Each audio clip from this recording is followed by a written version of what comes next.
In Venezuela, President Maduro denounced the far-right's attempts to disregard the legitimacy of the electoral power, asserting that no one is above the laws and institutions of the Venezuelan state.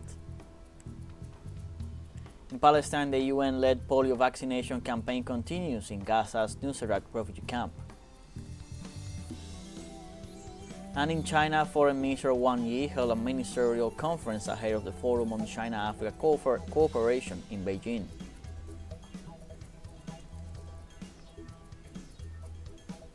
Hello, welcome from the South. I'm Luis Alberto Matos from the teleSUR studios in Havana, Cuba. We begin with the news. In Venezuela, President Nicolás Maduro asserted that no one is above the laws and institutions of the Venezuelan state, following repeated attempts by the far right to deny the legitimacy of the electoral power. During the transmission of his program Con Maduro Más, the Venezuelan president denounced the attempts of the far right to deny the legitimacy of the institutions of the state after their failure in the presidential elections of last July 28th. In this sense, the Venezuelan head of state pointed out that the former presidential far-right candidate Edmundo González Urrutia resorts to this type of methods to take the power by violating and disrespecting the constitutional laws of the country. Maduro also stated that it was contradictory for the former far-right candidate to participate in an electoral process when he did not attend any of the summons of the National Electoral Council, and to assure he would not accept the results if they were not favorable to him.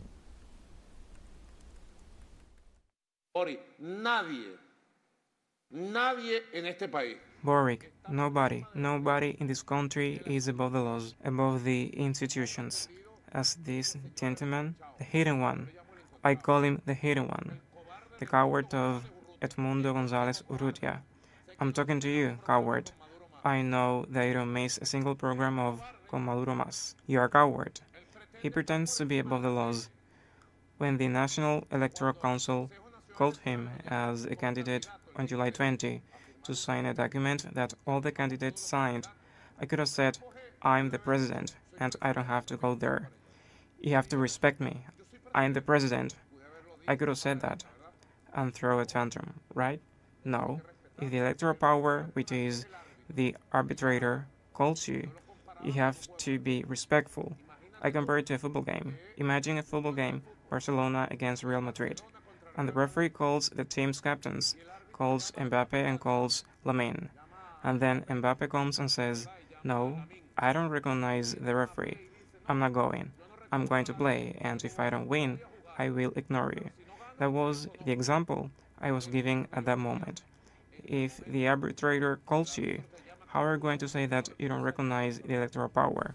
How are you going to say you don't recognize the electoral result? The Venezuelan government also denounced the hijacking by the United States of an aircraft used by President Nicolás Maduro. Caracas denounced before the international community that once again the authorities of the United States illegally confiscated a Venezuelan aircraft, justifying themselves with the coercive measures that they unilaterally and illegally impose around the world. In turn, the Bolivarian Republic stated that this new act of dispossession has demonstrated that Washington uses its economic and military power to intimidate and pressure states such as the Dominican Republic so that they serve as accomplices in these delinquent acts. The Venezuelan government affirmed that it reserved their measures to respond to this new affront by Washington, assuring that it is part of a new escalation against the Venezuelan institutionality. This is the second aircraft that the U.S. government steals from Venezuela, the first being the TeleSUR aircraft owned by Conviasa.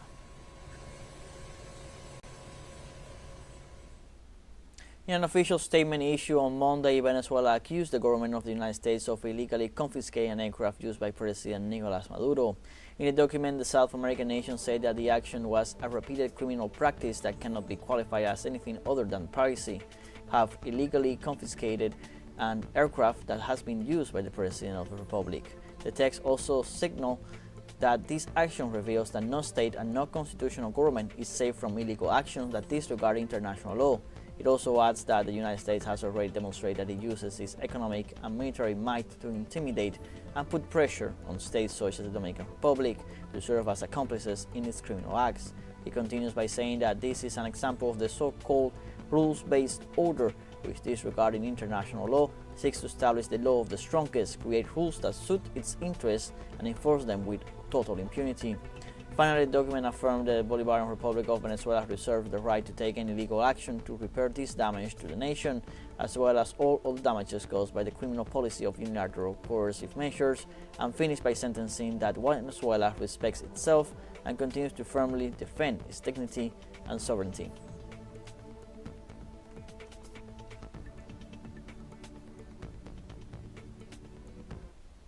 And on Monday, the Public Ministry of Venezuela issued an arrest warrant for former presidential candidate Mundo González Urrutia.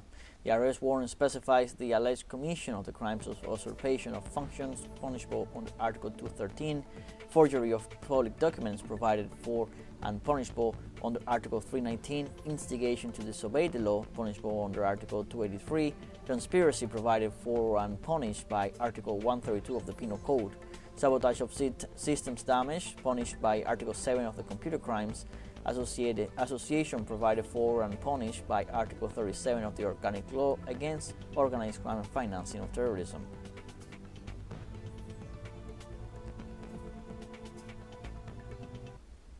Let's now take a short break, but remember you can join us on TikTok at teleSUR English, where you'll find news in different formats, news updates, and much more. We'll be right back. Stay with us.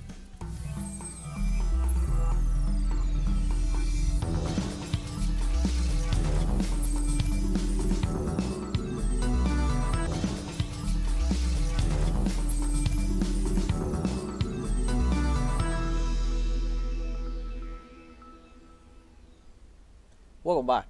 In Bolivia, the fourth criminal sentencing court of the city of El Alto decided to reschedule for this Wednesday the trial against former de facto president, former Senator Yanni Áñez, and 17 other former officials who were allegedly involved in the Sencata massacre. The Minister of Justice, Ivan Lema, declared that the trial against Yanni Áñez, Arturo Murillo, Fernando Lopez, and 15 other people for the Sencata case has been rescheduled for Wednesday, September 4th. On the other hand, Attorney General Cesar Siles assured that the Prosecutor's Office and the Attorney General's Office have already provided sufficient evidence to achieve the maximum sentence of 30 years for Ms. Áñez and others involved in the death of demonstrators.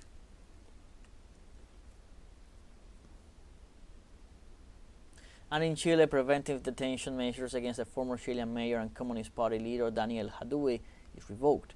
Former Mayor Daniel Jadue is charged with alleged corruption, tax fraud, and swindling in the negotiations of the Chilean Association of Municipalities with Popular Pharmacies. In this context, the court replaced the measures with total house arrest and maintained the national arrest warrant against the former mayor. It should be noted that Jadue is known for having promoted various socialist policies in Chile that have benefited hundreds of residents of the popular municipality of Recoleta.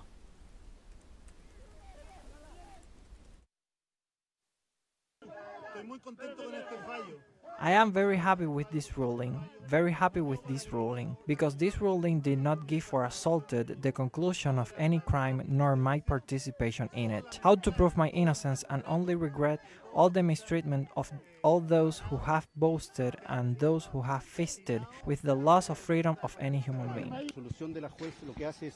the judge's resolution does is to totally and completely destroy the totality of the alleged crimes that were being attributed to him, because with the new antecedents, it is evident that these crimes never existed. Meanwhile, the Argentine police once again intervenes the National University of Mothers de Plaza de Mayo under the orders of the government of Javier Milei, whose intervention is denounced by the Mothers of Plaza de Mayo Association. According to the statement, the Mothers of Plaza de Mayo denounced to the world that the criminal Javier Milei, through uniformed members of the federal police, prevents the entrance of workers of the university to its headquarters in order to carry out their work. Likewise, the association reiterated that the measure violates the university autonomy, while it intends to criminalize the workers of the university and calls for a mobilization of Argentine political forces such as unions, social movements, and political parties.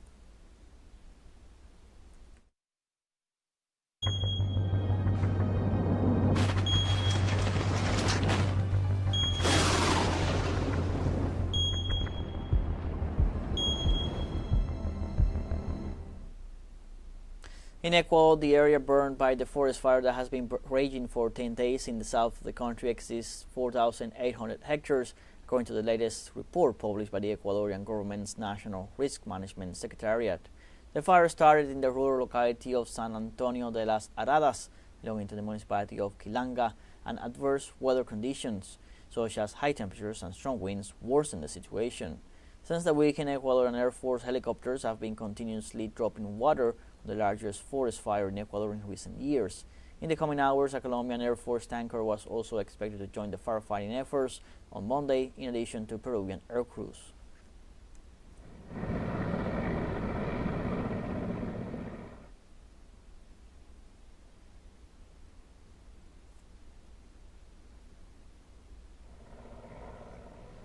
And in the Philippines, a strong tropical storm in the northern part of the country killed at least 10 people, while 10 others remain injured.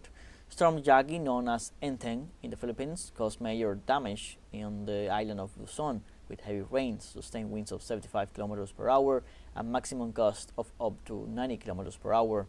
The 10 victims died from drowning, while 10 others are injured, and at least 147,000 have been affected and displaced from their homes as a result of the floods.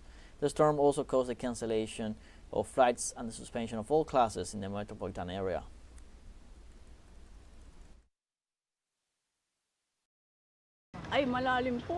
The flood was high, up to the neck. It was very high over there too. I was here yesterday, but I had to leave. I was alone. I can't start cleaning up because the floodwater is still high, up until here. I just went out to buy food. I don't have food left at home. I'm already hungry. And Colombia joined the list of countries that have ratified the Escazu agreement proposed in 2018 by 25 countries in Latin America and the Caribbean to guarantee the right of people to live in a healthy environment. With more details from Bogotá, our colleague Valeria Cordona. After 6 years of being proposed in Costa Rica, the Escazu Treaty was declared execuble in Colombia, the 17th country to ratify it. The Escazu Agreement arises to expand the guarantee of access rights, the right to participation, to information, and to environmental justice. But it has a very important particularity, which is given precisely by an innate need we have in this region, which is Latin America and the Caribbean, and that is to protect the lives of human rights defenders in environmental matters. El acuerdo entró en vigor en 2021. The agreement entered into force in 2021, but Colombia was one of the 15 countries out of the 24 that participated in its proposal that had not signed the agreement. During the social outburst and civil marches of 2019, pressure had been applied to get President Iván Duque to sign the agreement and the bill to pass to the Congress of the Republic and subsequent review by the Constitutional Court. Based on that pressure, the Duque government signed it, subscribed it, and sent it to Congress, but sent it without any intention of it coming out. Basically, the Escazu agreement lasted 2 years in the Congress of the Republic without anything happening, without being prioritized, without being on the legislative agenda. Once President Petro takes office, he puts it on the government's priority and manages to get the Escazu agreement approved in 63 days by the Congress of the Republic in the 4 debates. After the congressional debates, the Constitutional Court took 2 years to declare the agreement execuble on August 28. The court's decision comes less than 2 months before COP16, a space in which civil society will continue to participate in the implementation and promotion, as it did from the beginning during the construction of the agreement. Undoubtedly, the Escazu Agreement, being an agreement that seeks the protection of environmental leadership in biodiverse territories such as the Colombian Amazon or the biogeographic Chaco, comes of course to recognize these leaderships, to strengthen them in a scenario of very high conflict, where these people are being threatened, harassed, displaced from their territories for seeking to protect them against deforestation scenarios and illegal activities. The declaration of enforceability of the Escazu Agreement paves the way for its implementation in a megadiverse country that leads the world in rates of violence against environmental leaders and is necessary to continue the fight for access, participation, justice, and protection of the environment and environmental leaders, according to experts. Valeria Cardona, teleSUR, Bogotá, Colombia. We now have a second short break coming up, but before we invite you to visit our YouTube channel at teleSUR English, you will be able to rewatch our interviews, top stories, special broadcastings, and more. Hit the subscribe button and activate the notification bell to stay up to date on world's most recent events. Final short break, don't go away.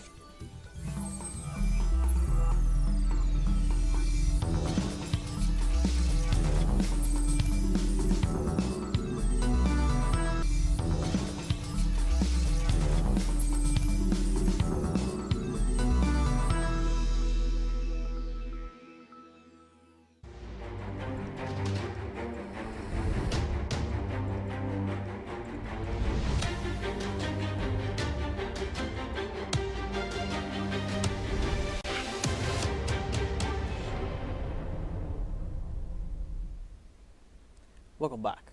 Health workers vaccinated children against polio in Nuseirat refugee camp as part of a large-scale campaign led by the UN in the Gaza Strip. These people hope to prevent an outbreak in the territory devastated by Israel's genocidal war. The campaign aims to reach some 640,000 children, and the authorities plan to vaccinate children in central Gaza until Wednesday before moving on to the more devastated north and south. On their part, Israel has agreed to limited pauses in the fighting to facilitate the campaign. Health Director of the UN Agency for Palestinian Refugees, UNRWA, Akihiro Saita, said the organization is vaccinating 90% of children under the age of 10.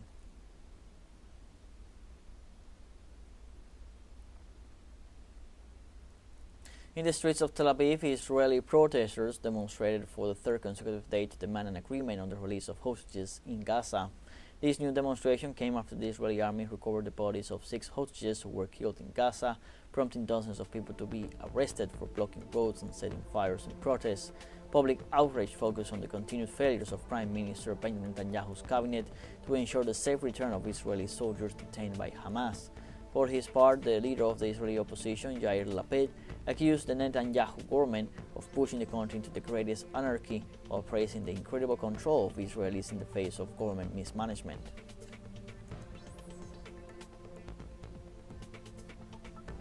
In the same context, demonstrators in the city of Jerusalem gathered on Monday night near Benjamin Netanyahu's residence, where they lit a bonfire in the middle of the street and clashed with local police. According to eyewitnesses' accounts, the police responded with considerable violence, throwing the protesters to the ground and forcibly dragging them away. Many of those present blamed the Israeli Prime Minister for failing to reach an agreement with Hamas, an initiative that, according to public opinion polls, is supported by the majority of Israelis.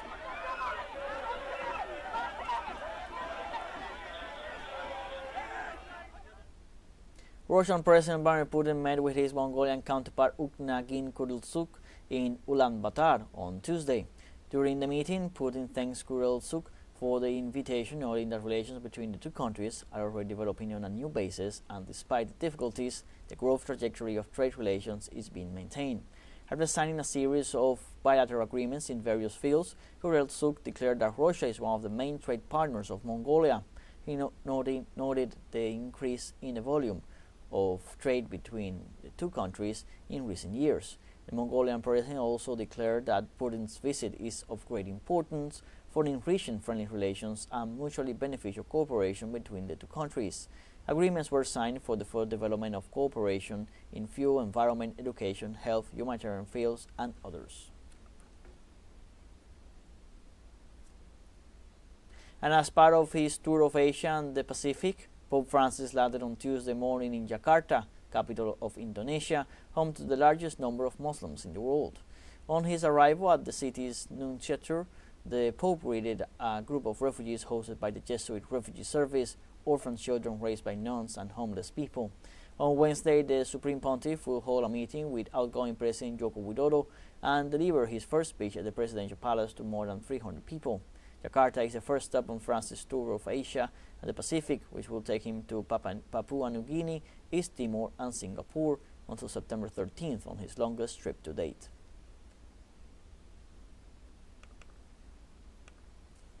And in China, Foreign Minister Wang Yi held a ministerial conference ahead of the Forum on China-Africa Cooperation in Beijing. The FOSAC 2024 summit will run from September 4th to the 6th. This year's summit will have 4 high-level meetings on the topics of state governance, industrialization and agricultural modernization, peace and security, and high-quality Belt and Road cooperation. The summit will adopt 2 outcome documents, the Declaration and the Action Plan, to build major consensus and chart a path for implementing high-quality China-Africa cooperation. China is Africa's largest trading partner, with bilateral trade hitting $167.8 billion in the first half of 2024.